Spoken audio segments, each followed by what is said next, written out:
Welcome to this week's episode of Azentuary. We left off last time with our heroes fleeing from the village mine, being pursued by some strangely behaving orcs. Yet, as they reach the village below and try to surmise what they should do next, Usoa gets a sudden murderous rage towards Cassius and leaps to attack. And it is here that we resume play. Usoa, if you'd like to roll to hit. No. Okay. Like with my dagger? Whatever attack you think best to have Cassius's Rons be righted. Okay. I would probably do my dagger since it's short range and they're not expecting me. So I'll do that. Your dagger's name, the Spanish Inquisition? Nobody expects the Spanish Inquisition. 18 to hit. Oh, that hits. Okay, so 1d4 plus 3 piercing damage. It's gonna be 4 piercing damage. Okay. Alright, so the rest of the party, you witness Usoa suddenly lunge at Cassius and get him right in the shin, I'm gonna assume. Really vital place, the shin. What do you choose to do?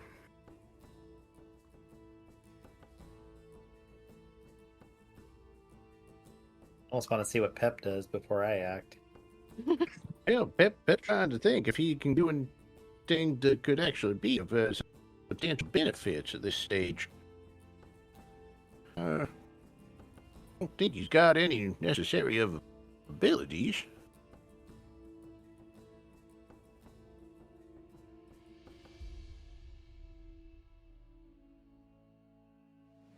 Could it be? Well, in that case, how far away am I from... Dude, my brain just went blank. Usoa? Well, you guys are all in a circle kind of discussing what to do next. I'm assuming not very far. Probably Alright, about, 5 feet. In that case, I would like to reach out, and grab her by the wrist. I'm assuming, would that be a grapple action? Yeah, I'm gonna assume that's a strength contest of some sort or a grapple. Never mind. I go to grab and miss horribly, and got a nat 1. Oh, yeah. I'm gonna say So- it's not a very ambitious attempt, so there's not huge repercussions for your actions. How about story-wise? I see her suddenly going to stab, and I kind of notice out of the corner of my eye and raise my hand a little, but it's too late, and she, so it kind of works as a singular thing. That works. Cool. All right. Well, go ahead, guys. Cassius, do you want to respond to this attack? You're breaking out a lot. Oh, did I break out? Oh, I yelled, "Get them off of me!" Oh, get them off of you. That seems like a reasonable demand. Bended. Can I just try to kick Usoa off of me? Sure. What would I need to roll for that? If you're trying to kick them off of you, I'm gonna say that's probably strength to try and push them away. All right, got you. That's just a 12. I'm gonna say Usoa latches on. Damn. the really cute little giggle. Just pipes up "Now listen here, you stinky little shit! Stop that right this instant!" And Usoa needs to make a wisdom saving throw. Okay.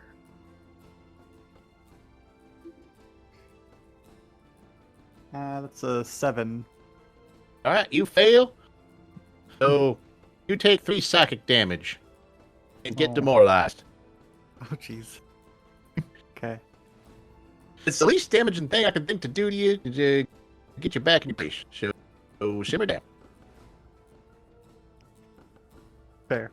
All I right. appreciate As it. that attack goes through and you take this psychic damage, Usoa, go ahead and roll me. What would it be? Yeah, roll me another wisdom saving throw. Yeah. Oh, this one's a 17. All right. Yeah, as you kind of get some sense literally knocked into you, and you kind of feel this psychic attack rattle around your brain, your thoughts clear up, and you suddenly the thoughts that Cassius had wronged you so heavily suddenly kind of fade from your mind. They kind of trickle away, and you're left with a bloody dagger at Cassius, wondering what you did and why you did it. What happened? I thought I cleaned this dagger. Maybe you was being a little bit of a shaky boo, but seems like you got your shins knocked back into you, so I say all's well that ends well. A little bit of stabbing never really hurt nobody, did it? Right, Cassius? How was your day? Oh, not bad. Just a mild stabbing. Yeah. Maybe.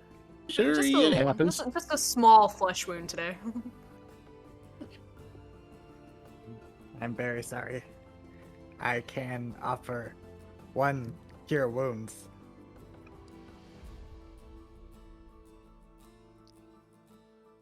We lose Cassius. I think so. Uh-oh. Cassius, I'm assuming they just kinda, like- Oh, sorry, I didn't realize I was muted again. I went to turn off my my heater. Oh, there you go. Yes, I would like the cure wounds, please. Okay, alright. At least I could atone for my own discretion. So hang on, I gotta search how cure wounds works again.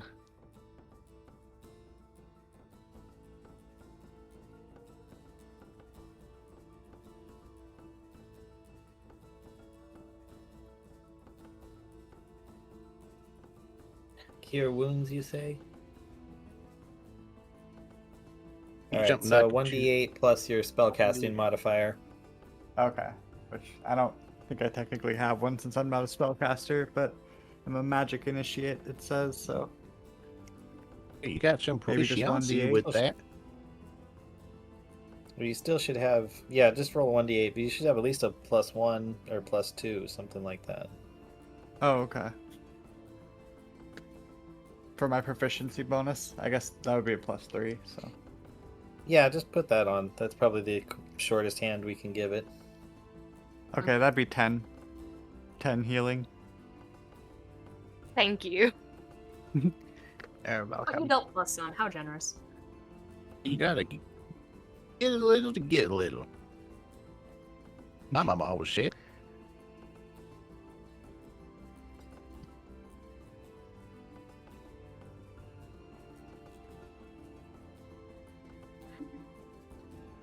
Alright, as this fight kind of ceases, you do see a couple of orcs kind of glancing at you. But they don't really seem to make a big deal out of it. This seems to be an ordinary occurrence.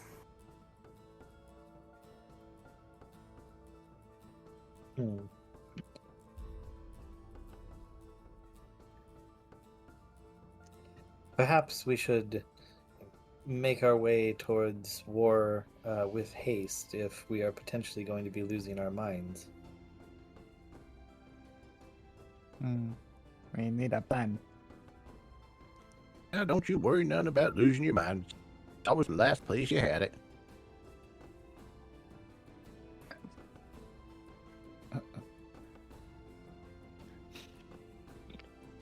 Gosh.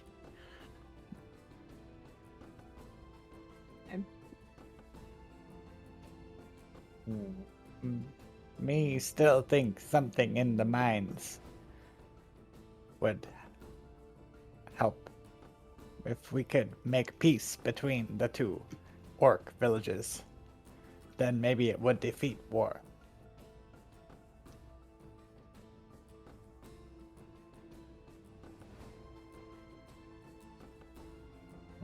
Agreed.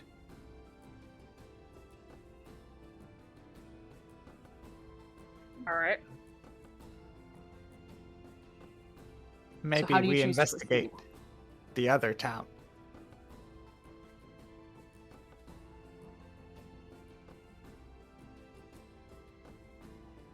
I shall follow you. Okay. So and Tor wish to scout the town on the opposite side of the valley. Ep and Yep. Cassius, do you choose to follow or remain here? Well, Sally 1 through 3 didn't seem so good to me, so I say we go ahead and go for Sally 4th and continue on. All right, but I'm keeping my distance from Usoa. All right. The sun is barely hitting and kind of sinking below the mountaintops. Actually, I don't remember what time it is. It's probably about midday. We'll say a little after midday. As you guys kind of trek towards the other village. Is there any way you wish to proceed, either like towards the sides, just straight across, anything in particular you wish to do to move forward?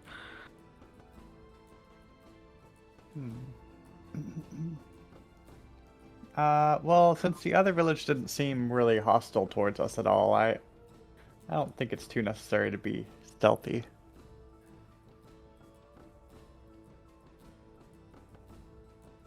Alright, yeah.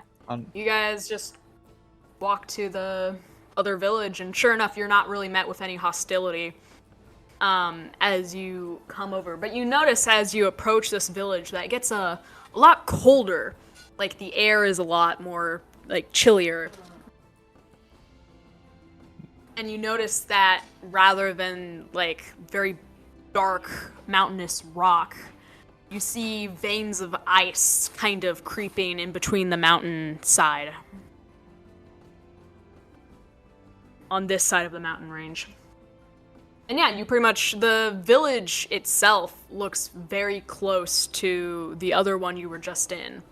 Except a little more warmly padded to combat the cold. Interesting. Is there a mine in this village that I can see? Roll me a perception check.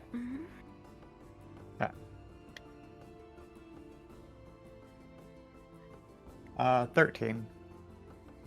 From this vantage point, you can't really see a mine. However, you do look beyond the wide open gate of the village, and you do see another main forge in the center of the village. Okay. I'd like to just kind of open up my Arcana sense and see what kind of magics I can detect around the area. It's an 18. Okay.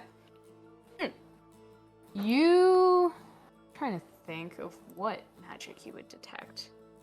You feel a very slight aura of magic kind of surrounding the area, but it does seem to grow stronger near the forge and near the, like, back from where you can't see, like, emanating from the far left corner of the village. It's kind of towards the mountainside. You feel kind of stronger presences of Arcana. Okay. Companions, there is a magical energy around where they are making weapons. Perhaps we should examine the area more closely. Okay, but be careful, in case my urge for vengeance resurges. Yes, we shall watch you. And watch yourselves.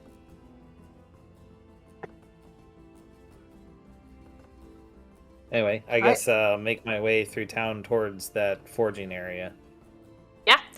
You, once again, it looks very similar to the other villages, the other village, at least in how the orcs are responding and how kind of the setup of the village is laid out. And you do see a good deal of orcs around the main forge. And it is also at this forge that you notice one orc that particularly stands out. She wears huge, heavy armor, and it's kind of intricately detailed and carved with icy blue, like kind of embroidered into the steel itself. However, you notice that at her belt, she only has, like, a couple daggers. The icy blue thing, is that like symbols, like runes? Not really runes, but more so like almost like decorative embellishments in the steel, but they do run this kind of icy blue color that almost seems to emanate from the steel itself. Can I do maybe a history check, see if I recognize them? Yeah. That is a 22. Oh yeah. Okay. You immediately recognize the material as something called frigid steel, which can only be mined in the heart of ore-rich glaciers. And it has inherent magical qualities that are related to like ice and water and that kind of thing. Right on. So this is And that is what her entire heavy armor is constructed of. Impressive. It's also what was... companions, I believe this is what was setting off my arcana sense earlier. The ore itself is magical.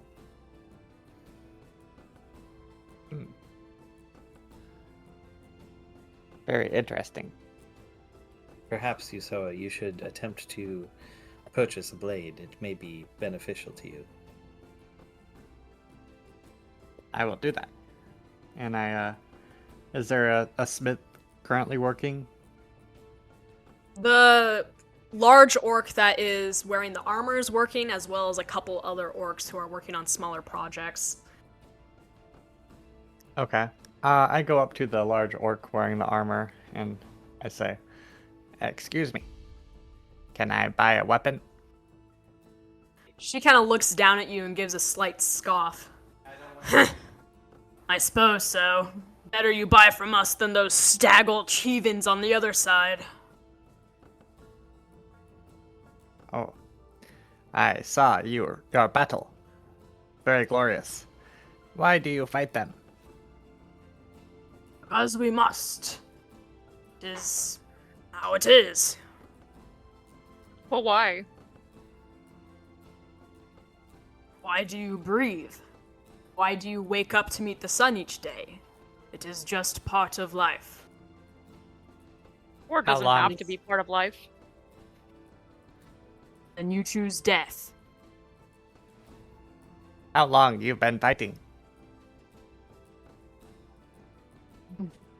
Long time. Can't remember when it started. Only that they started it. We were having a peaceful meeting to discuss trade when they suddenly attacked. We have been at war ever since.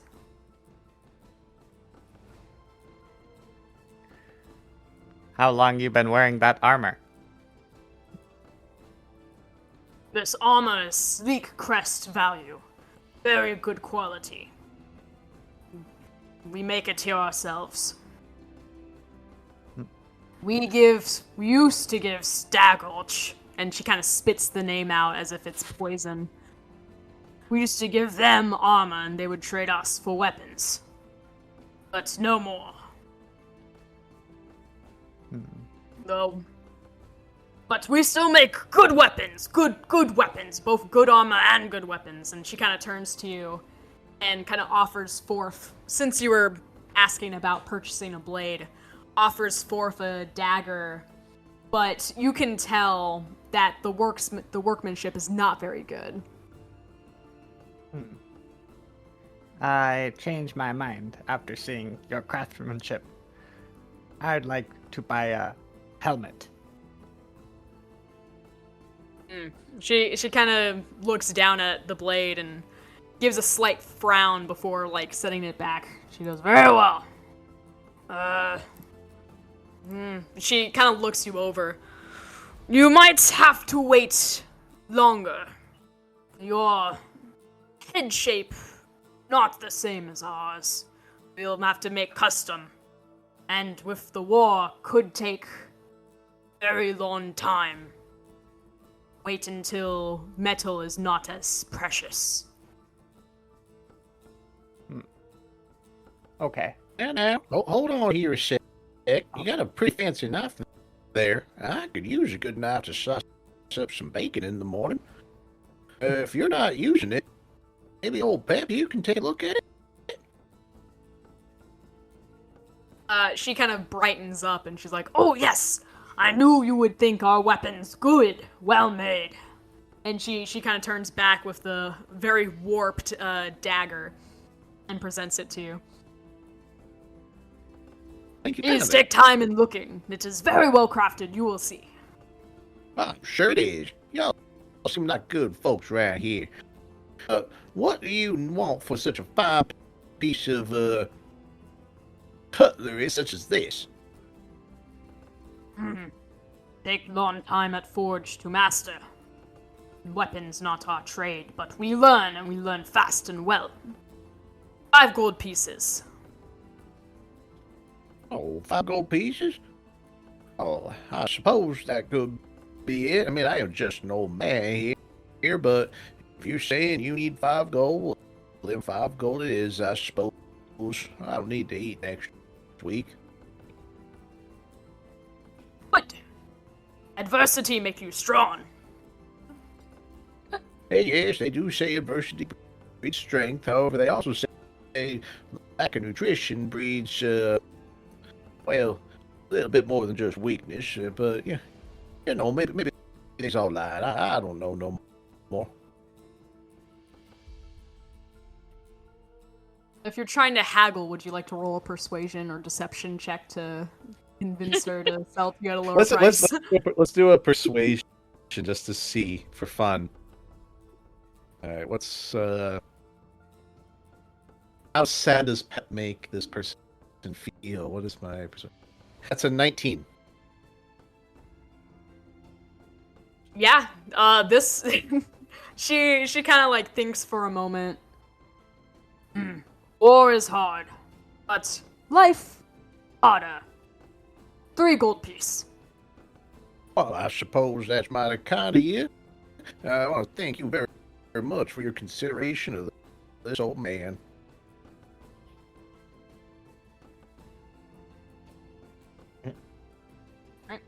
Right. Pep pays Do it. you give her 3 gold? Yes, of course. You never rude. know. Maybe you're just haggling, and then you'll be like, "Oh, I'll come back later."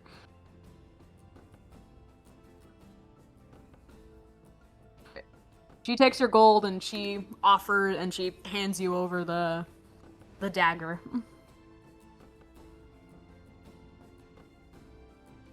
Thank you kindly. Yes. Now, must continue to prep for battle tomorrow. Much armor must be repaired, many weapons must be forged. All right. As we go away, Pep discreetly passes the dagger to Yusawa and says, Try not to put this into any of our friends. Oh, that's so nice. Aw. You guys are so nice to each other. well, it just like we had a nice blacksmith willing to give us a special treatment, then all of a sudden Yusawa's like, no, I changed my mind. I want something else. It's like, do we want the obviously hardly worked, most strenuously worked on plot point dagger, or do we want a helmet? It requires more work. I mean, to be fair, the dagger did not look to be of good quality. Hey, it's what's in the heart that counts. Yeah, you know, when you There you stick a go. dagger into someone's heart, you know, that counts. You want it not to wrong. be a little twisty. It's the best.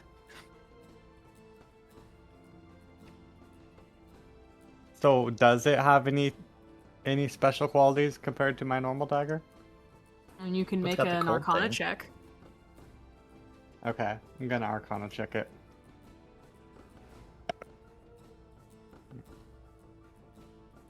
It's a 9.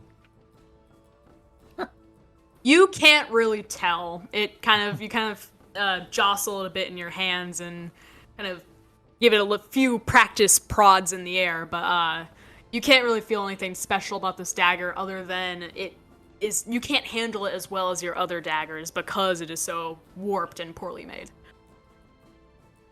Have we moved sufficiently away from the blacksmith? Yeah, I'm gonna Like, say we you can't kind see of it. start mindlessly walking a bit further into the village as you're examining this dagger and discussing. All right, I notice her examining it, and Yusoa, if I may be able to assist you in identifying that item's particular magical abilities. Thank you. Can I pass it to him? So I hold it and close my eyes and open myself up to a 24 Arcana check. Damn. This weapon almost feels as if a hunk of rock has a piece of arcana within it. The blade is made from frigid steel, and it does have those properties. However, they have not been nurtured in a way to allow them to be effectively useful in combat as of right now. Okay. But kind of a mechanics question. If she just used it as a regular, like it didn't have a magical ability, she's just using it as a regular weapon, would it count as a magical weapon for damage purposes? That was a good question. I'd say I'm gonna innately yes, say- but there's no damage bonus. Yeah. I'm gonna say like every once in a while a little spark of magic damage will code through, but it does count as a magical weapon. Okay, right on. I'm just curious.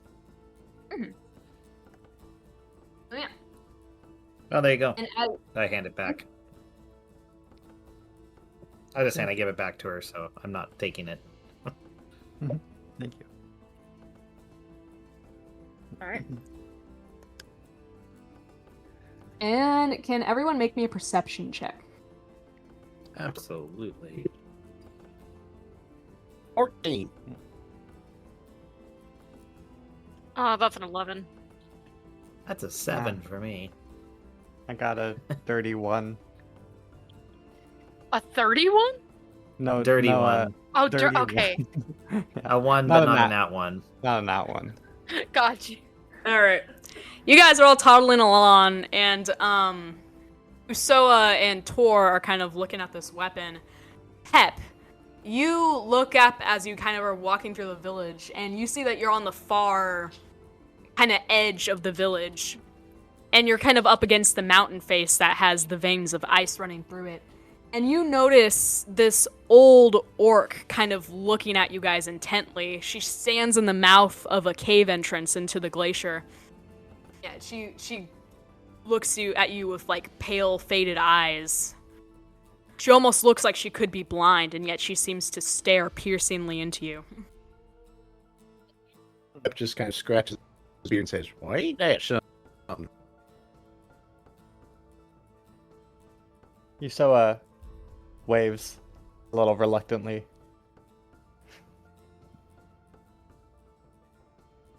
She says nothing and doesn't even seem to acknowledge you, other than just staring.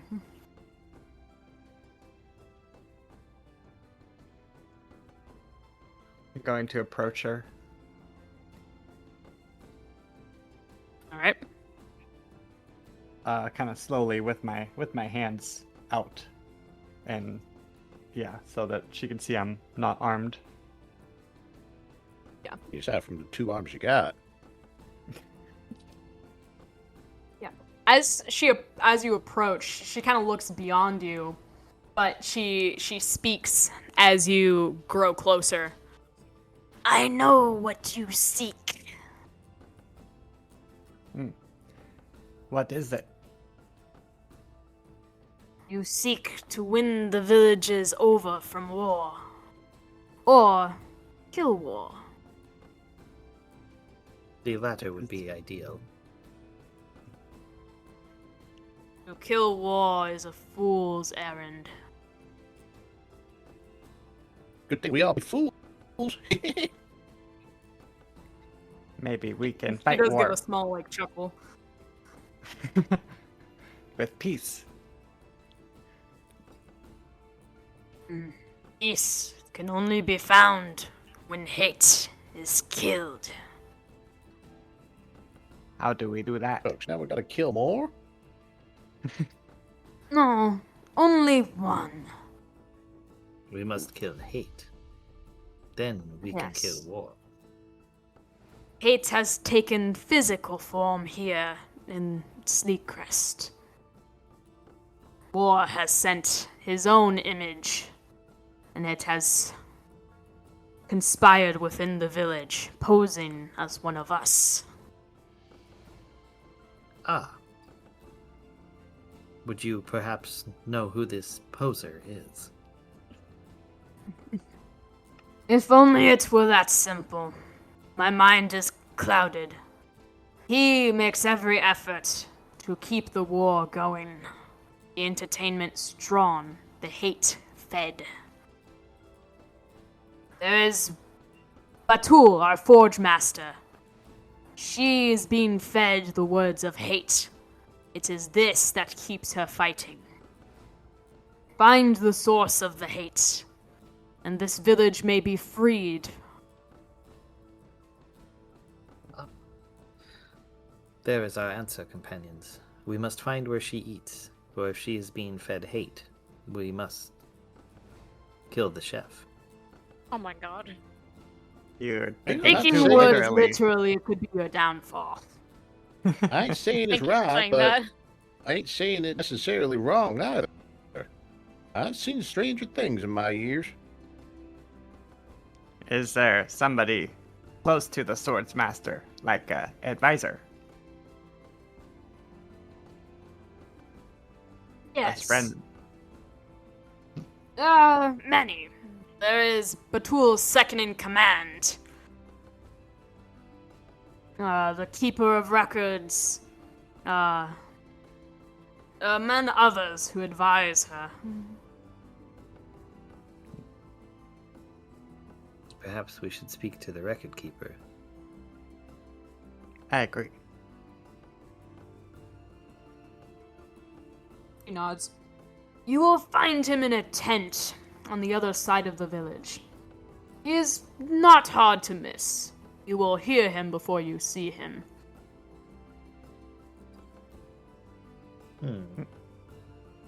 Interesting. Perhaps we should make our way to that location. Wait, one more question. Does he have any weaknesses? The record keeper? Yes.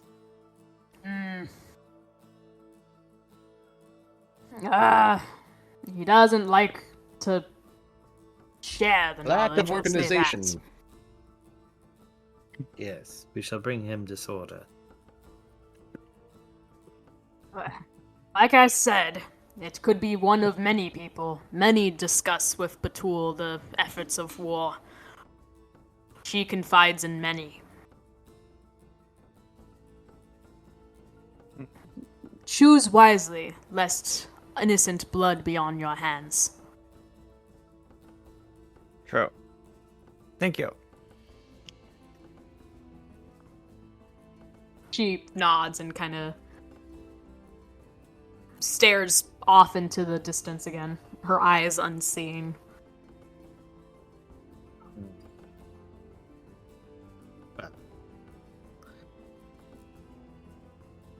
If we are looking for a personification of hate, perhaps we start with the record keeper to see if he has record of the most hateful individual in the village.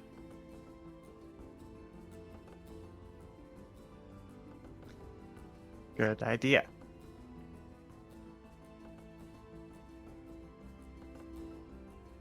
Well, it's better than nothing.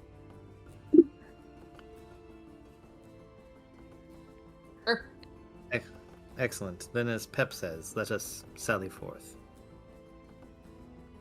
All right. You guys start kind of picking your way through to the other side of the village.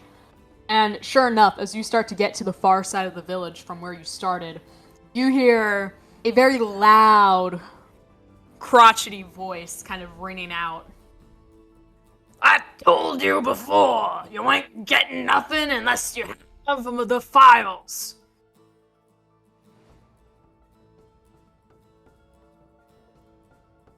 Ah, someone focused on filing. That perhaps is the record keeper. I start to sneak up on the tent and I tell the others to do so with my telepathic communication. Right? Are you trying to see what's happening in the tent or just trying to eavesdrop? Eavesdrop. Okay, yeah. Roll me stealth. Okay. 19. Cool. Yeah. You creep up towards this tent and you kind of put an ear up to listen in on the conversation. And you hear the voice of the heavy armor-clad orc before speaking. You must understand, we need records in order to learn more about tactics, methods, ways to fight more effectively. And the crotchety voice comes up again. I told you, Forge Master Batul, ain't nobody getting a hand on these records. They go out, they go missing. Generations of orc no longer have knowledge. So not much change, huh? Fine, I will be back later. Be prepared to give records then. And she kind of exits the tent. And you watch her walk away. I want to follow the Forge Master personally. I don't know if anyone else wants to, or just let me kind of watch where she goes. I'd say go for it. Mm-hmm. Okay. Alright. Yeah, I'm gonna follow from a distance, sneaking. Alright. As she does that, does anybody wish to do anything while at the record keeper tent? I'd like to just kind of glance and see if he's left records open. Maybe a accounting of like kills or any notes that he, has made. Yeah. You just want to like peek into the tent and look around. Yeah. I would say roll me stealth if you wish to remain undetected. Stealth is a 18. Perfect. Yeah, you kind of pull the flap of the tent up a bit and you kind of peer in. And you see a very, run down effort to try and keep files organized. You see just stacks that are stacked to the very top of this tent, like precariously teetering. But they all seem to be very well kept stacks. Like the stacks are very straight, almost impossibly so. But they are stacked very high. It seems that the records were kept in a more secure location, but have since been moved into this tent and therefore have no shelving or cabinets to better organize them. So these perfectly uniform tall stacks are the only way to properly store the information.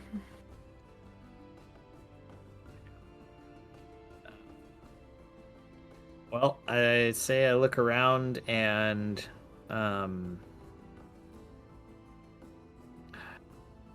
does anything catch my eye, basically? I don't know how to roll for that. Just like an investigation, maybe? Sure. See if anything catches my eye. That is a 26. Wow. Okay. You notice that while everything else is neatly kept in these tall stacks, there is a table in the middle of the room where you finally get a glimpse of this record keeper orc, who seemed to be a very frail old orc. He's kind of bent over and muttering to himself. He has very crooked glasses sitting on his face as he peers over some documents. There is documents on the table that he is looking over, and he seems to be judging them with great discern.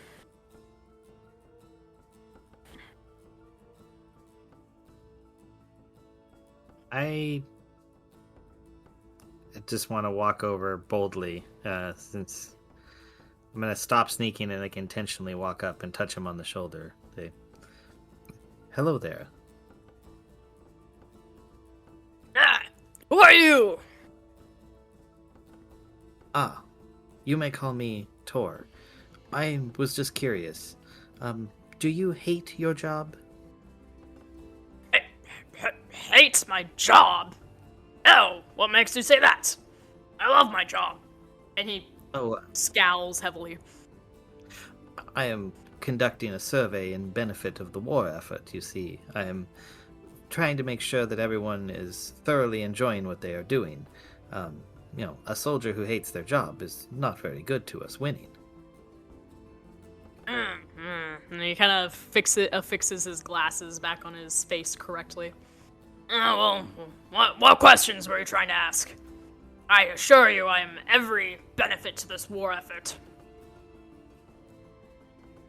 We are just seeing, mental acuity, sharpness, particularly if you, despise what you do, maybe hate the enemy particularly much. I'll just kind of get a general sense of your, disposition. Well, to start, I love what I do. The records would not be kept if not for me. And the records are important. They track old things, present things, future things. Well, perhaps you could help me in my information gathering. Do you have record of those who may be dissatisfied with their line of work, their business, their vocation? I suppose I have records of complaints. Excellent. Is there a record holder for a record number of complaints recorded? They would be in the personal individual village stack over there. And he kind of gestures to a very large stack of papers. Somewhere in there. I know. But my knees aren't what they used to. Yes, I understand. It is a rather lot of data. Would you mind if I called assistance and looked through it myself? Absolutely not. I mean, and by that I mean I do mind. You see, the records are kept by me, so that random hooligans like yourself don't go walking out of here without, bringing back the records. The records must stay here, where they will be kept. Yes, you misunderstand. I am wishing to stay here and look at them. I'm attempting to bolster your records to your benefit. Bolster records, you say? Yes. He kind of ponders on this for a second. Yeah, he's actually convinced. He goes, well, only if you add some information of your own information that will be important for Sleecrest. And I will allow you to stay here and look at whatever document you wish. Oh, absolutely. I have information from the other town, in fact. And I, sketch out from memory the layout of their mine. I'm like, this is what their mine looks like, and here's some notes on the activities they are currently undertaking. Oh, say. And he kind of looks over it. Yes, very good. I will organize this and format it. You may... Yeah, he kind of, points at the stack again. The documents you'll be needing are in a red leather notebook in that stack. Probably about, 467th from the top. Excellent. In that case, what I would like to do is, because during our long rest, where I can, as a wizard, change out some spells, I switched out one spell, and I have Unseen Servant. So I will burn a spell slot, cast Unseen Servant, and pass the information to the invisible, mindless, shapeless force that will go out and locate that for me from the stack. Nice. Yeah, it does this flawlessly because his directions were very precise, and sure enough, the 467th item from the top of that stack happens to be a red leather-bound notebook. Excellent. All right, I take it, and I guess put it on maybe the desk next to him, and I start flipping through, looking for, I guess, the highest number of complaints, or maybe the angriest complaints. Probably both. They Just are basically trying organized to by know- date. It's almost a Ah. log of sorts of who's complained when and who and what about. Can I? I know. I shall tell the servant to rapidly go through it and make a tally of complaints by individual. So then, once the tally is complete, we can see who has the most. All right, yeah, I like this. Yes, it rapidly does this and is able to quickly scan and find out who's the most complained about. Are you looking for who complains the most or who's the most complained about? Let's have it do both. Why not? Well, Alright. since it's going through it, we'll just do them like a 2-column thing. Yeah, that makes sense. Yeah. So it finally kind of goes after like a few minutes of this notebook rapidly flipping through. Sorry, excuse me. You hear like almost like a little ding as it finishes, and you see the final tally on a parchment paper of complainers and complainees. Excellent. I also, for fun, will tell the orc working here. More additional information for your records. Here is the top complainer and complainee, in case that should be beneficial to you. Yes, Share yes. that. He takes this graciously. Cool. Well, I have the servant replace the binder where he removed it from, and thank the orc and say, I look forward to exchanging information with you in the future. Yeah. Walk out to find the companions. Alright. I'm assuming you actually like looked at the information you were collecting. Oh, I No, assumed he I was took just the organizing paper. it. Yeah. No, I just organized it. I never actually read it. Yeah, I figured I'd look at it, read it, and then take it out, because I'm assuming I can take the piece of paper I wrote on out. Yes, of you course. know, my own. And then I figured I would share that piece of paper with the companions. Alright, just making sure. Yeah. Alright, yeah. So, yeah. Alrighty. Um, Well, I go out and rejoin and be like, companions, I have some information from within. Alright. And really quick, we're gonna pop on over to Usoa following Batul, Forge Master. And as Usoa's kind of trailing behind her, she sees a number of people go up to talk to Batul. Most of them look like normal villagers, kind of talking about and saying that next battle they'll be ready, they'll be prepared. A couple other orcs kind of catch your eye, though, among all the ones that kind of visit her. First, you see this very large, hulking orc that towers over even Batul, with very large spiked armor, kind of talk with her, and he seems to be very... He holds a very commanding presence. You sense that he has some sort of executive power in the village here. Additionally, a rather skinny orc kind of comes up and talks and chats cheerfully with Batul. And he doesn't seem like much of a warrior to you, but he is still clad in very good armor, and speaks about many things with Batul. as she walks. And she treats him with respect and dignity. And then additionally, you see that shaman woman from before, the old orc with the pale eyes, talking with her. They only exchange a few words, but it seems like even more context is given than what is said.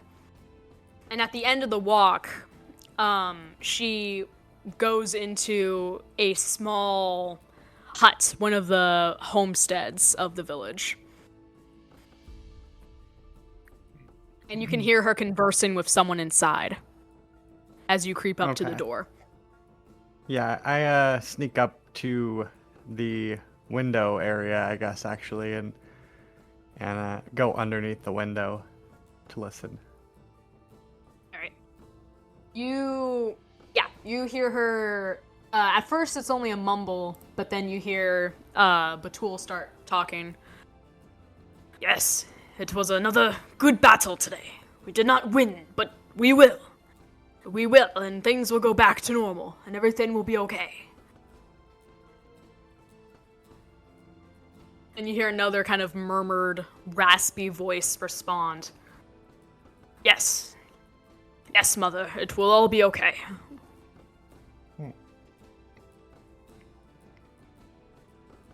Interesting. So, do I hear anything else, or is that like pretty much the gist of the conversation?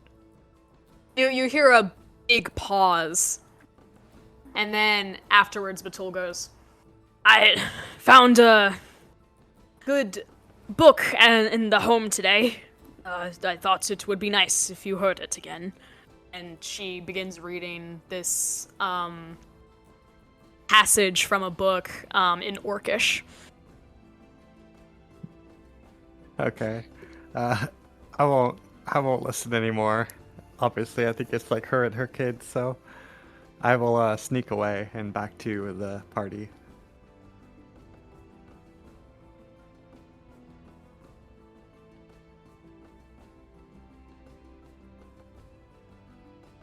Alright. And, Yes. I'm gonna say Uso has kind of rejoined the party by the time Tor comes out with the information. okay. I tell them about the people that I saw. I saw the Forge Master meeting with. The big one and the small one and the freaky one. The freaky The one. good, the bad, and the freaky. Yeah.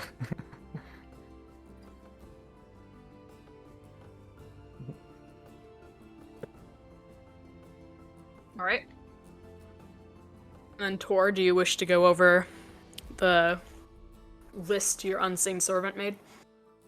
Oh yes, basically just talk to everyone about it. We have some options here. There are. I'm assuming they're two separate names. I guess I never asked, but I say we have that which is a name of an individual who has filed the most complaints, and a name of an individual who has been complained about the most. Perhaps one of these is our hater. I was imagining your unseen servant was kind of making like a whole like tallied list. So you do have like the highest number of each at the top, but you do have like further down as well. Because as you okay. kind I of wasn't sure, so that's why. Yeah, no. I say that only seems fair Okay, for it cool. to properly organize its thoughts and whatever. Especially because you learn that upon looking at this list, that both the top complainer and complainee is Ruggerim, who is the record keeper. Oh, that's great. Oh no. So you find that he is quite a displeased individual. But behind him, you see that the highest complainer is some orc named Gove. And the next highest complainee is some orc named Korgak.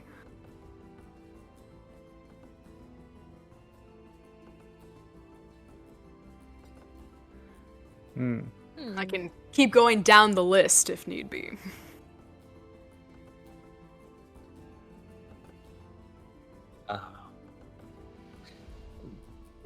I do not believe that'll be necessary at this time. Perhaps we should just start interviewing these various individuals.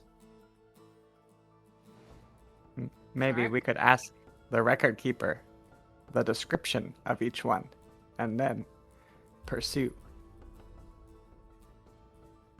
Ah, an excellent idea. Alright. So you wish to go back in to the tent?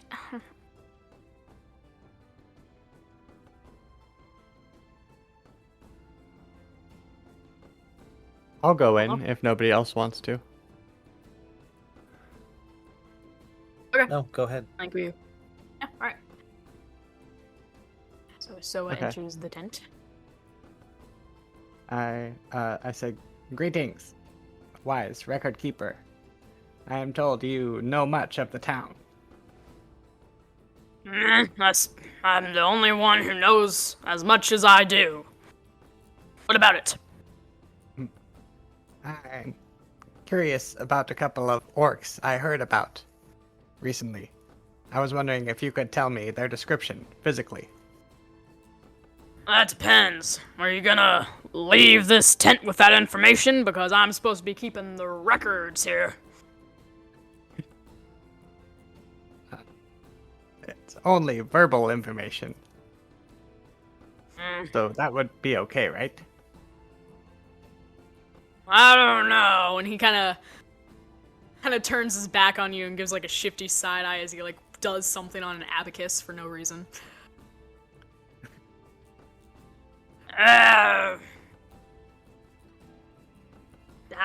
You give me verbal information to put in a record, and I will give you verbal information that you may take out with you, as long as it's not a record. Okay. I give you information about the secret spot in the enemy camp. He kind of nods and gestures for you to out with it. The enemies seem to be mining something from their village that makes their weapons stronger. Well, I already knew that. Oh, Both have specialized ore. It's how we used to trade before. You know, back in the times before all this fighting.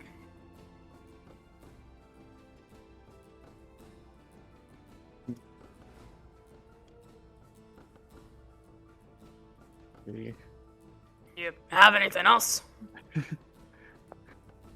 let's see. Maybe information about the... No, that wouldn't work. Might as well try it. About the Forge Master. Brushnag? Yes.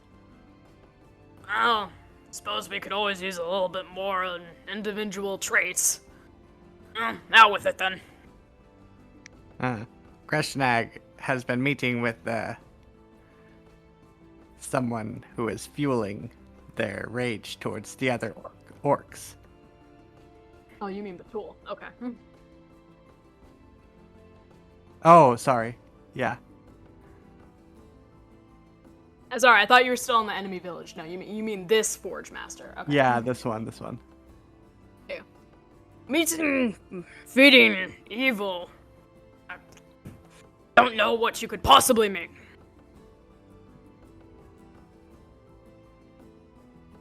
Well, But it is Still information. he kind of jots it down. I was like, very well. What orcs do you need information on? orc named Gove. What he look like? What she look like? She's probably about the cattiest orc in the entire village. Entire valley at that. She seems to find problems with most everyone. not much of a warrior, at least not anymore. She took a bad strike one time, and she's not been able to fight since, but she's still absolutely crabby. I say they send her out anyways and be rid of her. Okay. What about orc named Kwarnak? Orgak, huh? Little scamp. Doesn't do much, honestly. Skinny little thing. But Batul likes him, and they're childhood friends, so I guess he gets to stick around. If you ask me, I think he should have died in battle a long time ago. Barely able to lift sword. Is he sick? No, just born wrong, I guess. Skinny jeans. That kind of thing. Which, not to be confused with the denim kind. That's a completely other thing and a fashion trend of long ago that we do not discuss anymore. Hence why I keep the records.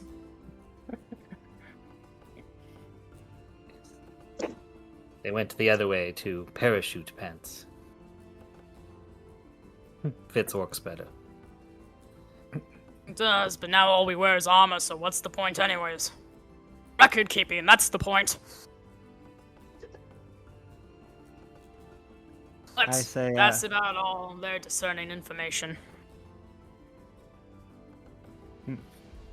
Say, thank you for the information. And I flip him a gold.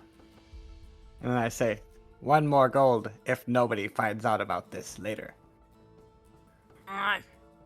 I don't keep gold, I keep records.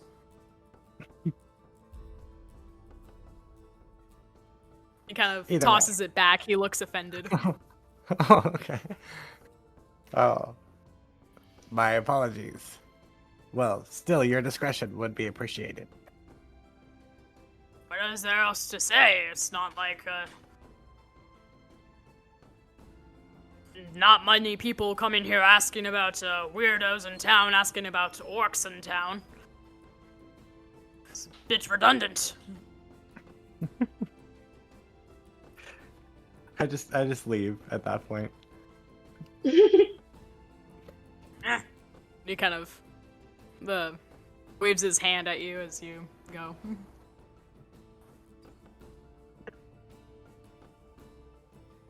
Okay, well, I share the information with the party about Quargnak and Gove, their descriptions, and how one of the people, at least, that I saw. What's the name of the Forge Master again? The Forge Master is Batul. Batul. One of the people that I saw them meet with was probably Quargnak.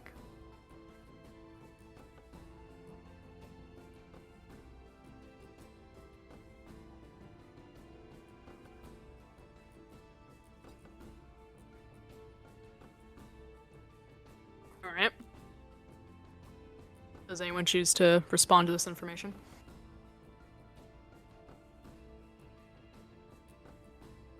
Old Pep's still just trying to deal with the fact that the Forge Master name is the tool.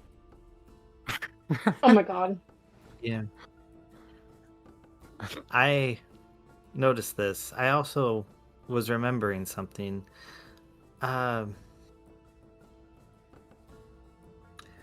Pep, do you remember when the play troupe came through many years ago? They put on a performance. I think it was called The Thang. And in it, there was a test used to determine the interloper. I believe it was a blood test.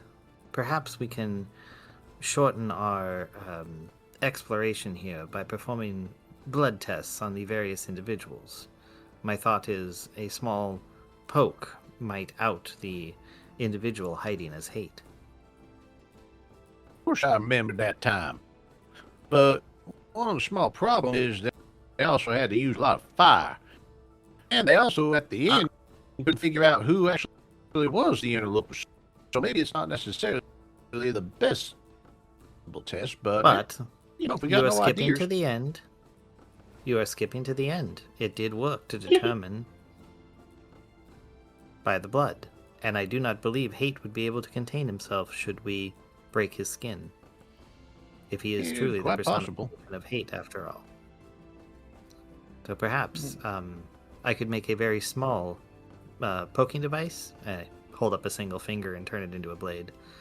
I could simply poke our suspects.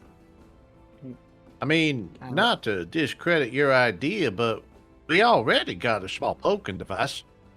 And Pep just kind of thumbs over at you. So, I like to poke. No kidding. Yes, but it is...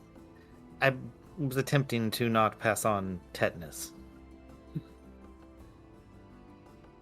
My blade's always clean. I don't know what you mean. Yeah, then Uso looks at the blade. Yeah, I look at the blade. Always clean.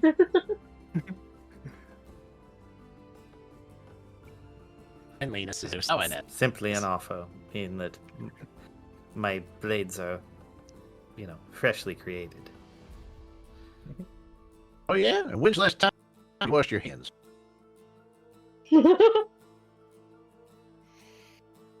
Well, being that it comes from the inside of my body, I would assume that I am relatively sterile inside my outer shell. That's what everyone always thinks till it's too late. One question. Do we poke them willingly or unwillingly? I One believe would this assume matters less not. than willingly, given the whole situation of the situation.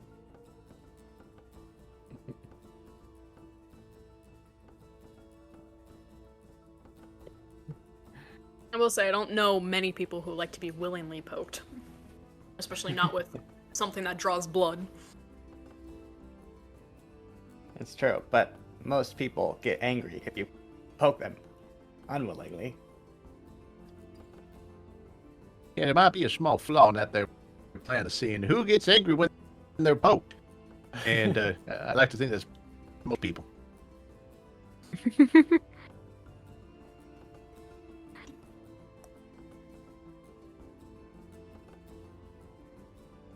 Well, nonetheless, Maybe- being that we are still here at the tent, and if you're considering my option, I could go poke the orc within.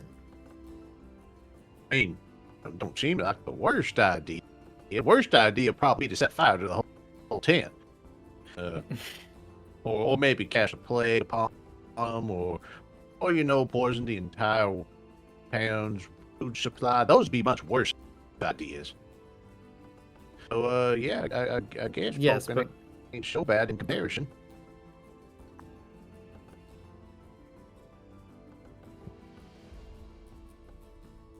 Yusawa, Cassius, what do you think?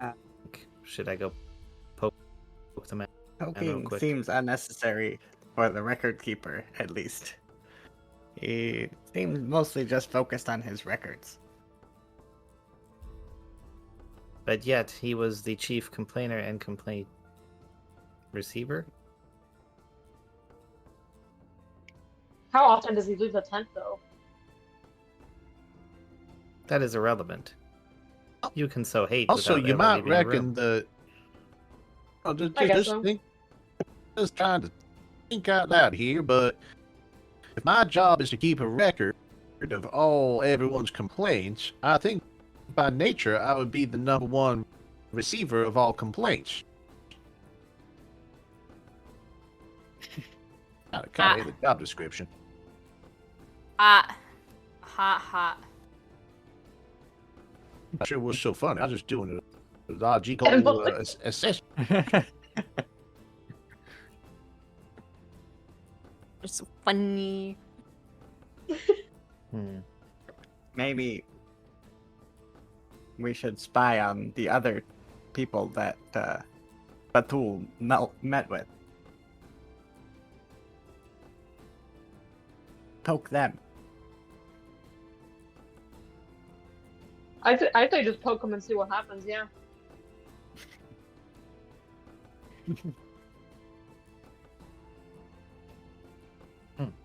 All right, I will go inside. I say, go to the dude. Excuse me, I am here to collect some data. Please, provide me an arm, or some part that is unarmored. Well, it's not a record, so okay. And he extends a limb All right, to you. All right, I run it through with my finger hand, or my finger blade. Uh-huh. Yeah. Yeah, as you poke him, the wound kind of splurts out with... I'm assuming red blood. I don't know what orc blood looks like. Assume red, yeah. I'm just gonna go with red. Yeah, why not? Yeah. Either It that or splurts black, out I with... mean. Yeah, with red blood, and he goes, "Oh, what the? This isn't information at all! What kind of data is this?" Blood data. Yes. But it hurts! Well, sometimes data is painful. Man. He, like, snatches his arm away. Get out! Yes, thank you for your information. You have added to the He grumbles collection. angrily, and you see as you're leaving that he, like, grabs the red-bound notebook and starts scribbling in it.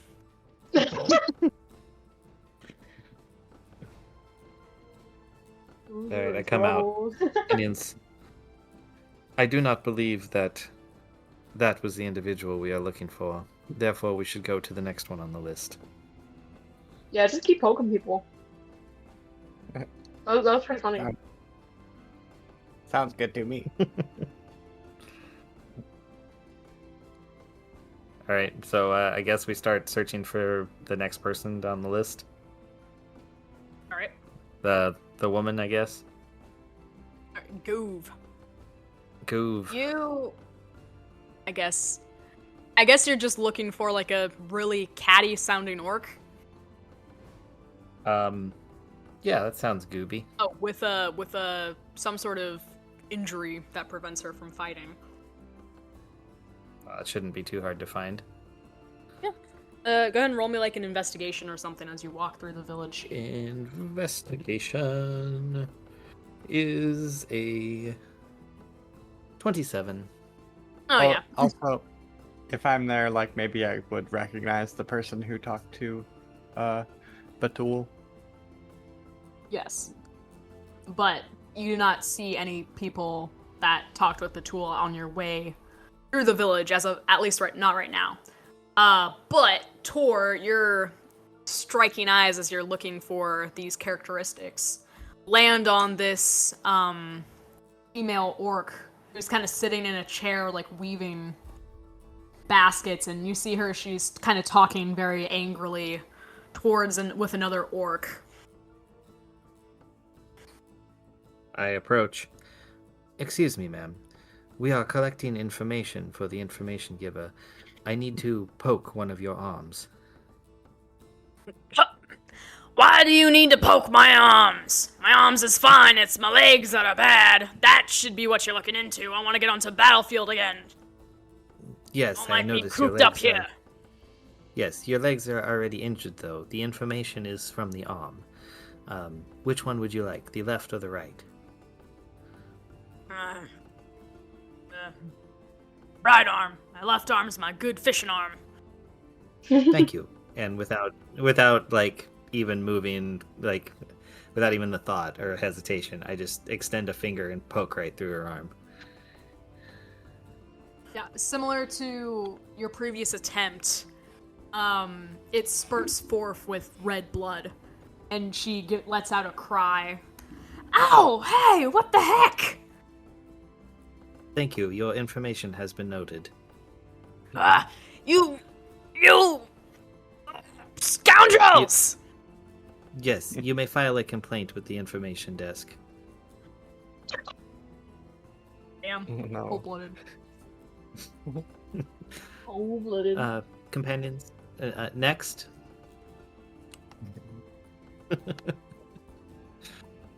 Basically, I plan to just do this. We're just gonna work our way down the list and keep like poking people. Next on the list. is Korgnak. Yes. Oh. Yeah, you eventually spot him. He's kind of quietly standing somewhere. He doesn't seem to be good for much because of his smaller stature. He's not very good at forging or mining or whatever, but he's kind of standing off to the side, doing nothing, kind of twiddling his thumbs. Alright, well, same thing. I walk up and... Excuse me, we are collecting information. I need to poke one of your arms. Oh, well, what kind of information would need that? I'm merely the collector. I am not the explainer. Please choose an arm. Okay. And he kind of gives you his left arm. Thank you. And I poke him. Oh! Yeah. It spurts forth with red blood yet again. Yeah, that's about all I can say. You know, I could be He wrong doesn't here, like but exploding. old Pep's been giving a little bit of thought to this. So, all trying to poke people around and, saying like, oh, they have to be based on how many complaints that they do. Maybe we cross-reference a little bit of complaint made against somebody with a disproportionate response that goes against that said complaint. Don't you think maybe that could be a little more of an inciting factor in how we actually consider these things?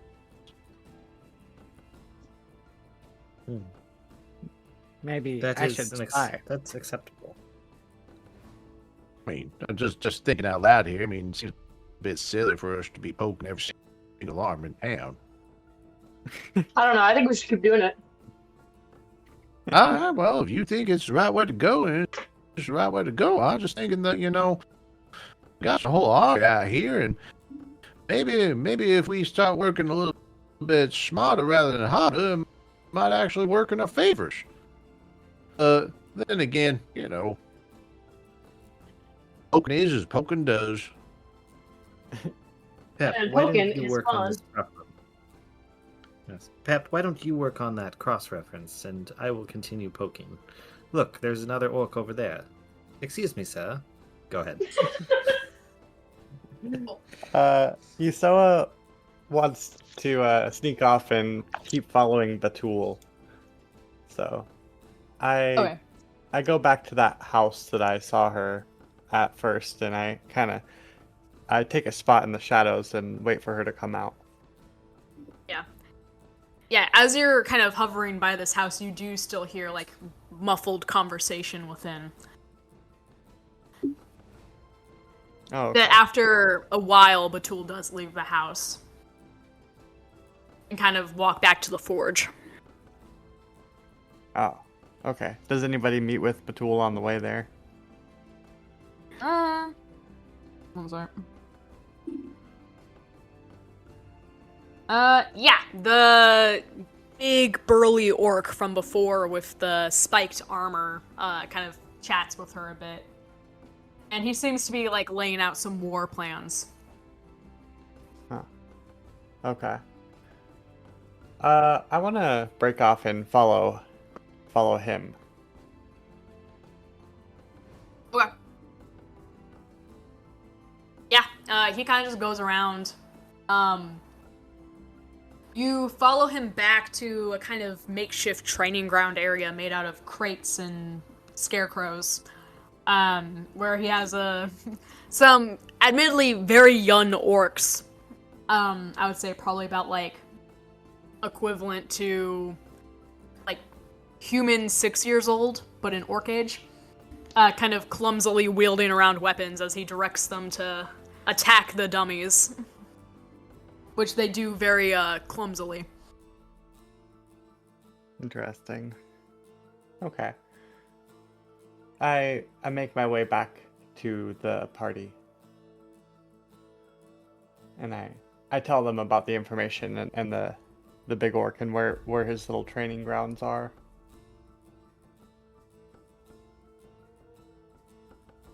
Are they doing anything right now, the party? Or are they, like, still poking people?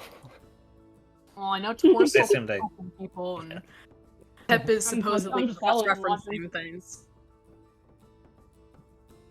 Yeah, Pep, Yeah, did Pep's you figure trying out your cross-reference sheet yet? Oh, I'm struggling. He's giving it an old try. What are you trying to do with the cross-reference sheet again?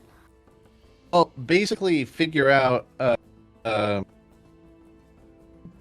like a disproportional response. So something noted of an insult or some sort of complaint that elicited a disproportional response against people. You know? Like I see. Like, did someone someone do someone something said you minor and get a bunch smelled of hate? bad, so they ended up doing a mass murder. You know, something like that. Okay.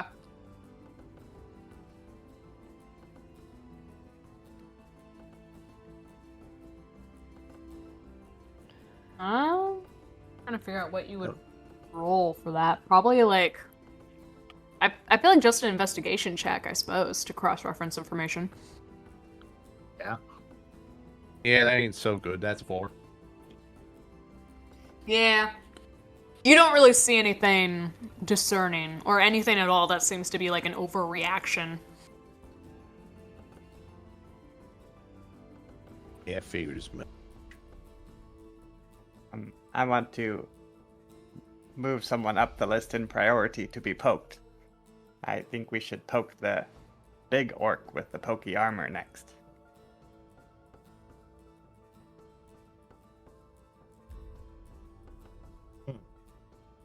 Yeah, sure, I'll why follow not? you. Take I show them the lair, and then I tell them, I will hide on the outskirts. If there is a fight, I will join, but I must preserve my anonymity.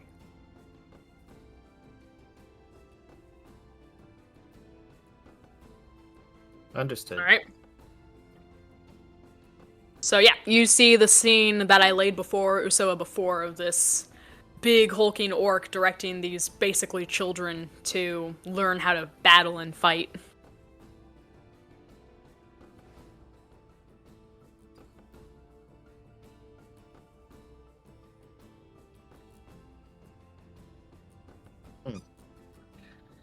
I just do what I've been doing. I guess I walk up to him. Well, excuse me, sir. I'm here to collect some information. I need to poke you. Well, poking never did anything but good for anybody. And he extends his arm. Ah, thank you. And I just run him through. Yep. Similarly to all the others, it spurts up red, except this time he doesn't have an exclamation. He just goes, good. It's deep. You'd be a good soldier. Unlike these ragamuffins, and he turns and barks at the children. Let's see. I'll use message and communicate with the party. Whether or not this one is hate, I believe we should remove him from the equation. He may become problematic in the future. Yeah, I see the sadomasochist. What? Sadomasochist. Ah, yes. Sorry, there was like a loud something. It came through fuzzy. Oh, sorry. Yeah, I had to switch to my phone because my headset was dying, so that's probably right why. on. Right on. Yeah. No worries. All right, companions. What do you think? I think we should keep a low profile until we find who we need to find. Very well. What is he? The arms master or whatever? Do we know his name? The big dude? Well, you have not asked for his name. You do not know it. Okay, fine. All right, screw it. Excuse me, sir. Would you be interested in doing a demonstration for your new recruits? The demonstration? What kind of demonstration? A small battle. Perhaps you could show them the fighting skills they will be using by using them on us. Ah, I like the cut of your jib there. That sounds like a good idea. Alright, listen, you little squirts! And he directs the attention of his very youthful army.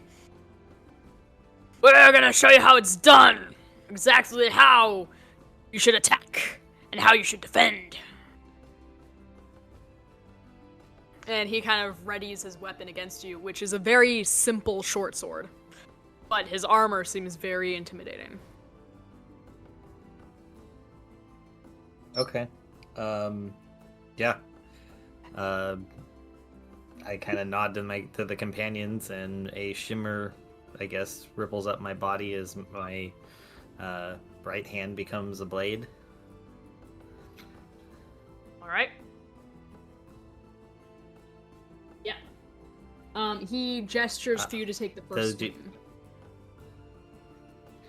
Okay, I was gonna ask if you wanted us to, like, roll initiative or anything. He's very sportsmanly. He gestures for you to fight first.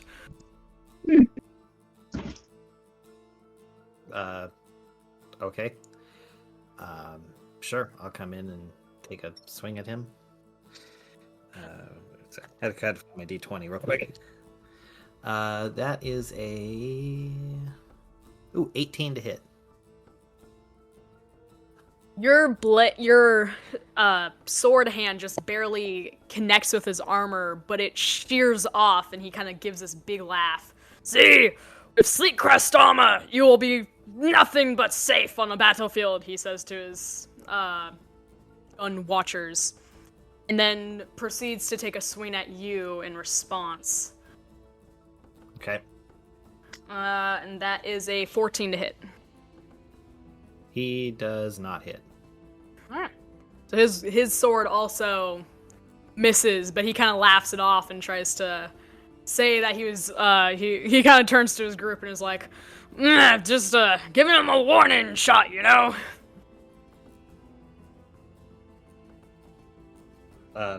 Anyone else? No, I don't see a threat here, so I'm not going to engage. I'm still in the shadows. Okay, no one else is doing anything? No. Still trying to piece together all the math stuff, so no. Okay, well, in that case, alright, so we did the back and forth, I guess. I'll just talk to him. I'll use my bonus action. Thank you for the demonstration. It was much appreciated. I'm sure your recruits enjoyed it as well. They better have. They're gonna be on the battlefield soon enough. And when they do, they better know what they're doing. Thank you again. I have information to report back to your information tent. I took... Rugerim, huh? He's a spiteful one. Good luck. Oh, my thanks. I turn and walk away. Alright. I was hoping we could glean something from all that. He's just very prideful of his village and armor. Yes, Yeah. apparently. Seems just like a normal general guy. You know, who's into Like an child average labor, Joe. but you know. You're average, A normal guy, an average general. Joe, you know. Yeah, we'll He's a do general. a little Yeah. child labor every now and then. Yeah. Yeah. He's generally a soldier. He's a general. Some casual child labor is fine. Yeah. Everyone does it. Just a little bit.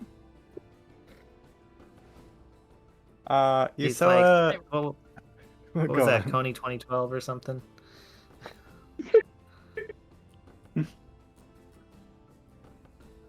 I want Coney to 2012. make my way back to the forge and observe the forge master while she's there talking to people. I tell the others where I'm going. Alright. Yeah, you see, as you watch the forge, you see her kind of working. She's really pouring her heart into the sword, but it's just not coming out great. And yeah, you see, blah, blah, blah, Korgak, come up and start talking very friendlily with her. And you do happen to notice as he's talking that many of the other villagers that are working the forge kind of look at him with slight disgust almost, or even like distaste. It seems he's not very likable orc in the village. But he once again he talks very familiarly with Batul, and she seems very happy about his company. Okay. Does she talk with anybody else? Every once in a while, one of the other orcs at the forge kind of ask her about advice on finishing up a piece. But other than that, nobody else really talks to her. She's very honed in on her craft, and you get a sense that none of the village really wants to disturb her while she's doing such important work. Okay. I go back to the party, unless they've showed up there already. I'm not sure. What was the party doing during this?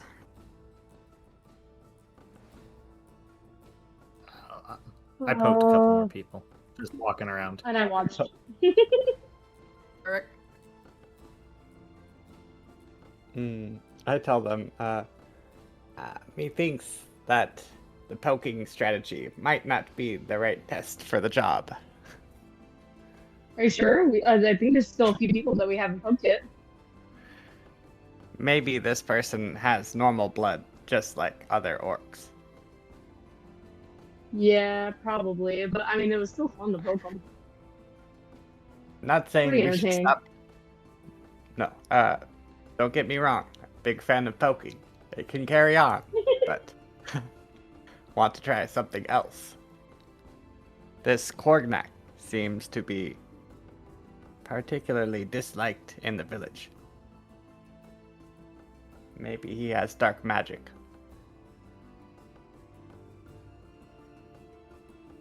Would you like me to poke Korgnak? Didn't we already give Korgnak a poke? I'm pretty sure we did, but we can give him a second Yeah. poke. I think that's fine. Okay. Poke him again. Maybe couldn't we remember. poke him a little deeper this time, if you know what I mean.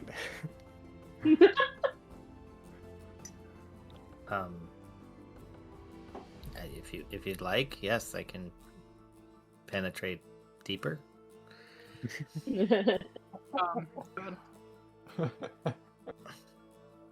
Like to the heart. I mean. Or the Like- brain. Ant-Man style? Stab him in the heart. Yes. There was a mythical creature known as Ant-Man. I remember going to many of the theatrical productions about him. There was a great titan that he killed in a very unpleasant way.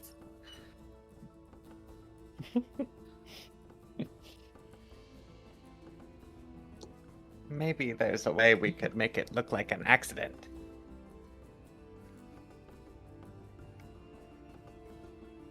I suppose it is possible. Perhaps there's a way to... Oh, yes. I do have... What is it? Oh, no, I don't. Dang. Say, don't I have the ability to, like, not make people go to sleep? But no, I don't have that spell. I thought you... Oh, did you change it out? I think I did. On Okay. one of our long rests. Yeah, I must have. I was like, I know you had it. Yeah, it's one of those the wizard spellbook things. Is I can't just do it. I have to like take an evening and spend the time. All right, never mind on that. I can blind him. Good old reliable. Yeah, Hmm. I mean, I could blind him. You could burn him. What do you want to This do? is true. Yes. We blind him and burn him. I don't. I could stab him with my soul knife. Then the weapon would disappear. Oh, there you go. Jesus. Yeah, does it even make a physical wound, or is it all psychic damage? It's. I'm pretty sure it's all psychic damage. Oh, nice. There you go. Or if there's an apothecary, we could find some poison.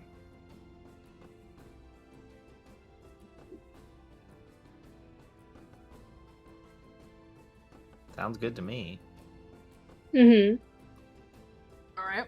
Many, many good ideas. Is there one that anyone wants to go with? Well, All of them, obviously. At once. Yeah, all at once. maybe before we kill him, execute him, we should ask him some questions.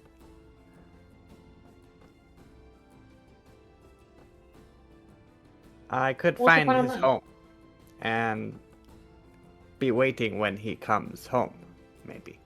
Then I let you guys in.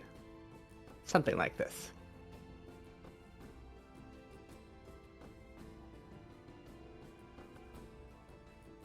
I will say it is the early evening, late afternoon at this point, and the sun is slowly starting to lower below the mountain range.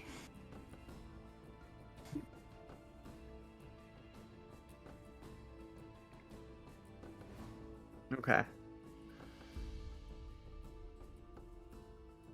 So it will be dark soon, and orcs might be turning into their homes to rest before the battle tomorrow. That's true. Okay. I tell them that I'm gonna break off and see if I can find Korgnak and find where he lives. Alright. Yeah, that. Anyways. Do you want to roll, like, investigation to try and find him? Okay. Damn it. That is a 3. Oh, jeez. You know what? That was just barely enough to beat what I rolled, so... Wow. Yeah, you find him stumbling about. You actually find him because he is very loudly, kind of clumsily, tripping over some things down a village pathway, and the other orcs kind of scoff and roll their eyes as he kind of wanders back to his house, and you're able to find him and follow him back to his home. Okay. Alright, so I know where he lives now. Yes. Okay. He goes into one of the, probably like a more humble hut, and kind of goes inside. Okay. I make my way back to the party and I tell them that I found his house.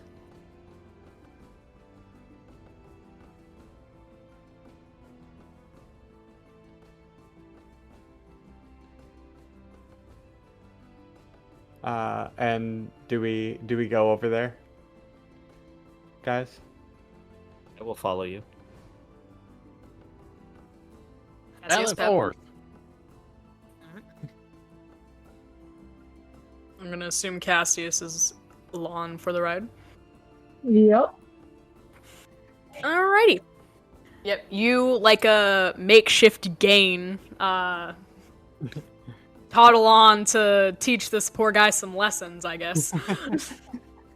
As you make it to his house, just as, like, dusk is starting to hit, you know, like the sunset has begun. Okay. You can see, like, one small, like, candlelight through one of the windows of the hut inside. Okay. I tell the others to wait out front for a second. And I creep up under the window. Alright. And do I hear anything? Is he talking to anyone? No, it is quite silent. Okay. You do hear some, like, eating noises, like some crunching of bread. Okay.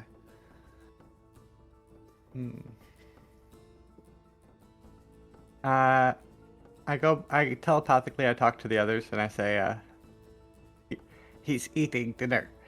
Maybe we come in when he's asleep.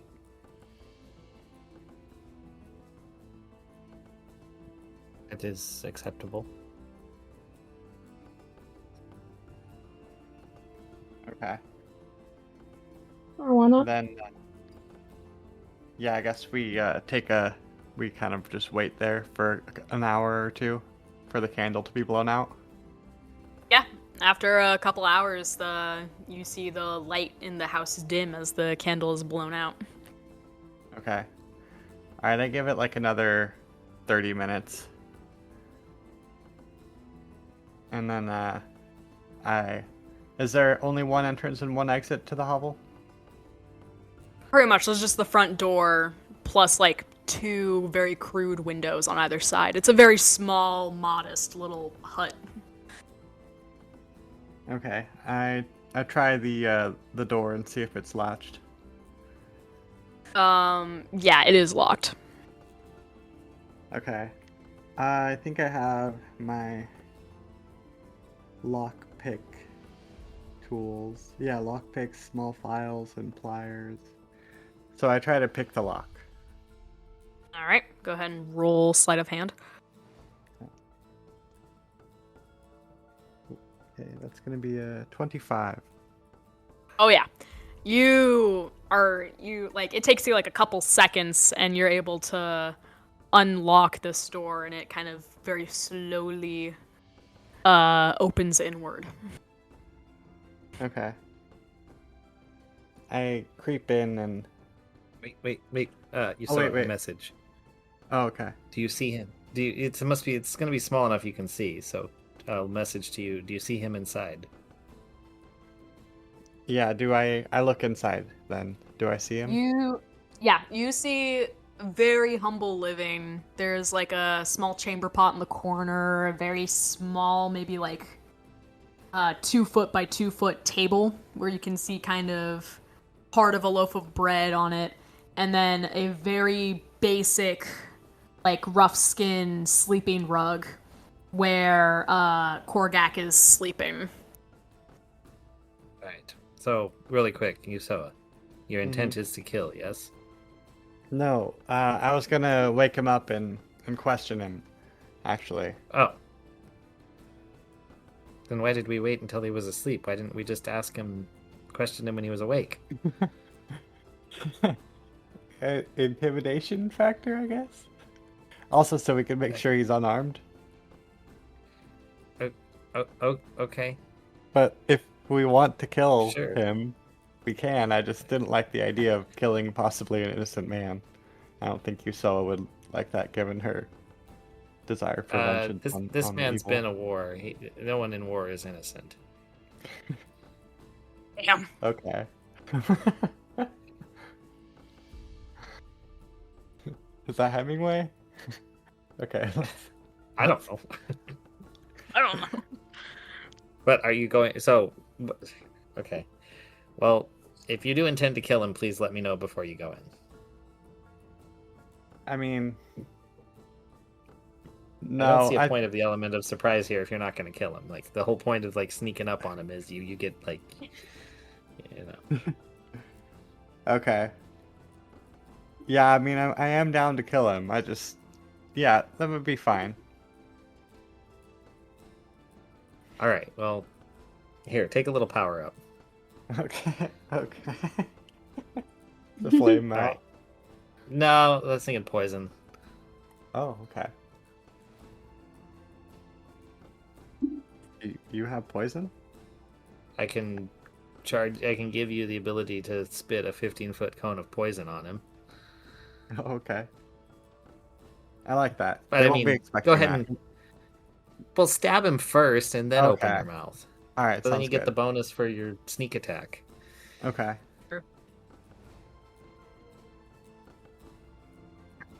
Alright, yeah. Sneak As- up and stab him. As you creep in, go ahead and roll to hit with advantage. Okay. So yeah, I used my psychic blades.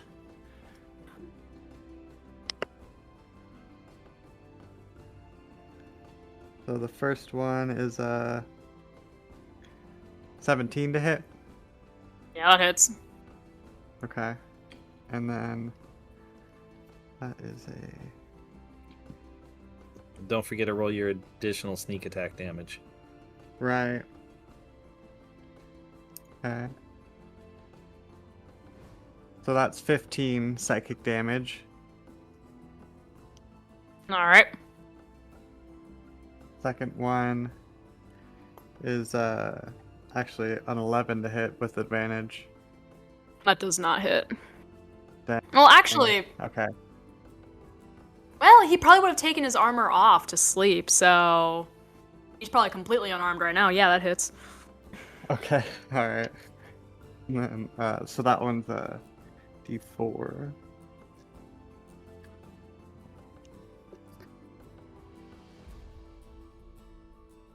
So that one is 14 psychic damage. Holy. Okay. Okay. And then Then I open up my mouth and yeah, just like It's spray him with poison. 13 poison damage. Yeah. He woke up after the first hit, but he is just completely overtaken by this extra damage, and he kind of lies on the floor, sputtering and choking for a minute before kind of lying still. Okay. Well, I'll walk in. I motioned for them to come in because the coast Oh. is clear, and I closed the door behind us. Okay. So we walk in and I look down. Why'd you kill him again?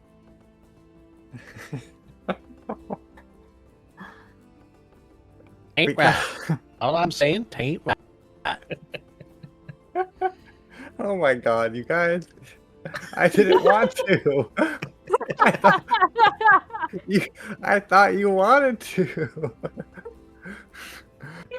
Damn, so I can't believe you do this. The coercion is crazy. I Gaslighting don't me? think Oh that my I- god. I ain't thinking I'd want to have something to do with this. That poor fella. He's just trying to have a good night's rest. Funnily enough, Well, As you I can't guys- believe you. can you say that Wait, again? what? You're a bit muffled. Tell a man when he's sleeping. I can't believe you. Almost like I'm a soulless zombie rogue. Something. However, funnily enough, as you guys kind of stand over this body, kind of discussing whose idea was what and how to go about it, Tor, as you're kind of like looking down at this body, you notice a finger twitch, and then twitch again. And his eyes suddenly flutter open, his eyes fling open, he sits up and kind of grabs at his chest. And you can see where the poison hit him before kind of just slides off his body, and he gasps for air. Ugh! I hate it when that happens. Oh. He kind of looks at you guys and goes, "What do you want? Why would you do that to me?" I don't know. It wasn't my idea. What? Why? How are you still alive? And he kind of looks down at his feet. Well, I suppose I can't die anyways. I made a deal. Oh, with Feel who? it. He kind of sighs and makes that face that all people are about to make when they start monologuing into vital backstory before he begins. Got you. Well, I was never very strong. It was at least tolerated in my village because Batul was so good at her craft and she took a liking to me. But other than that, I was useless. Couldn't forge a blade or a weapon. Couldn't mine. Armor, couldn't mine. Couldn't fight.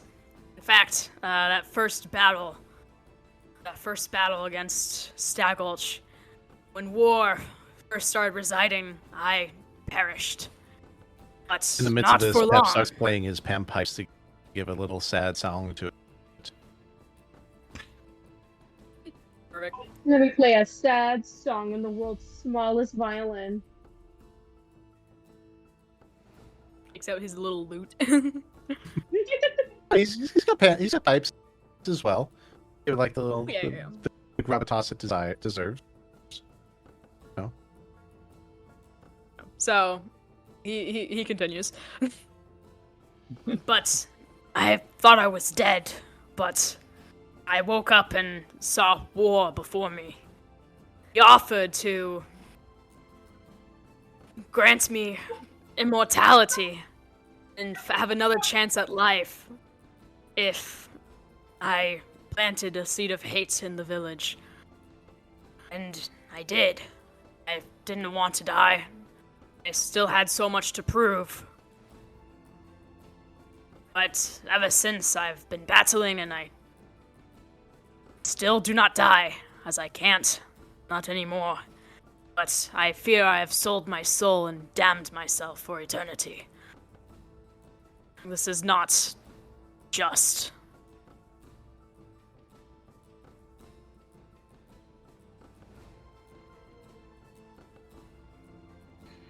Well, how do you feel about joining us then to fight against war? He scares me. He is strong, very strong. But if we can destroy the seeds of hate, then perhaps the villages can band together to fight, rather than fight each other. They are both strong in their own rights. Together, they could be unstoppable. You see, this is where collective action has its benefit. We shall take the seeds of hate, grind them into a flour, and bake a great loaf of bread to feed the villages. Wait, let me change that metaphor. We'll shove it down war's throat, choke him with it. I mean, sure, but it's not really literal seeds. But I was granted a deep black pit. It's only what I can be described. The essence of darkness, but in form. And I planted it as war directed into the one that Batul could have confided in the most.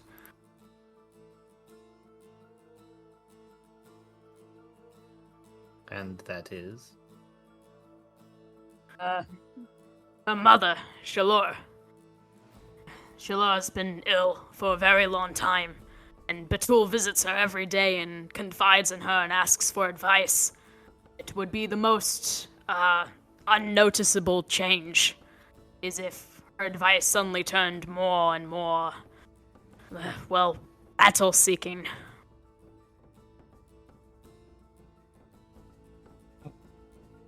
Companions, I Dang. believe we have the answer we were seeking. Yes. I don't know what happened to Shalor herself. I only know that she is not her anymore. She has been replaced. Be careful when approaching. It is not who she appears to be.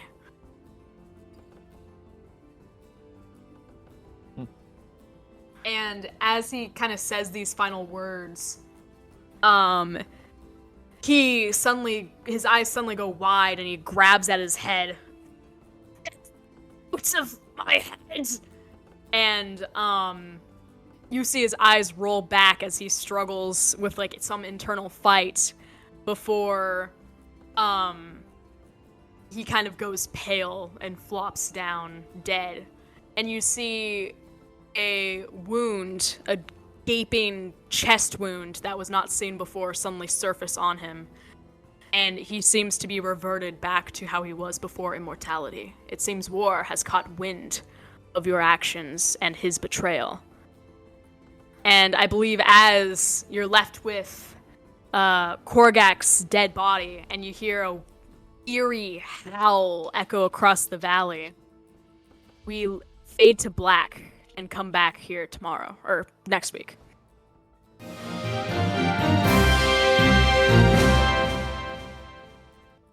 Excellent. That's a Okay. good spot. Nice. Very spooky. You guys are Dun, good. dun. Very Yay! good. My favorite part was when Tor started poking people. That was great. That was great. Well, when you're not sure what to do. Well, that went very, very well. That did. That Yay. definitely went better than I thought it would. But now we have a Honestly, dead yeah. body on our hands, so. No, that That's wasn't not your the first fault. time we've It's, dealt it's with that. wartime. Yeah, it's wartime. That's Like true. dead bodies are a dime a dozen. Listen, we could just blame it on the other orcs. Exactly. Yeah, it was an espionage mission. Yeah, The exactly. weakest, most useless member of the other village, obviously. Warning. You know, that guy that everybody hated. Yeah, him. Yeah, this is obviously the best one to kill. Yeah, well, Patul liked him, so, you know, That's true. or at least tolerated him, so it's something. Yeah. Yeah, that was good. Those are Good job, boys. guys. Thank you. You were very good problem solvers.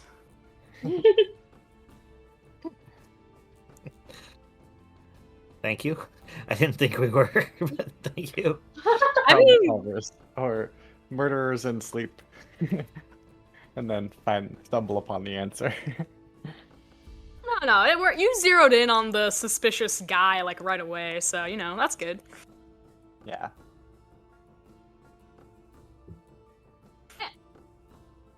Very, very good job. And I'm excited to see how next session kicks off. I am too. Yeah.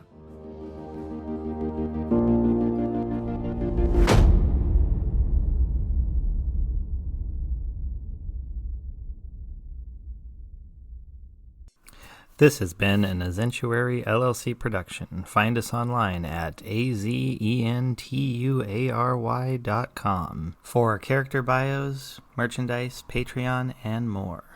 Thank you for listening.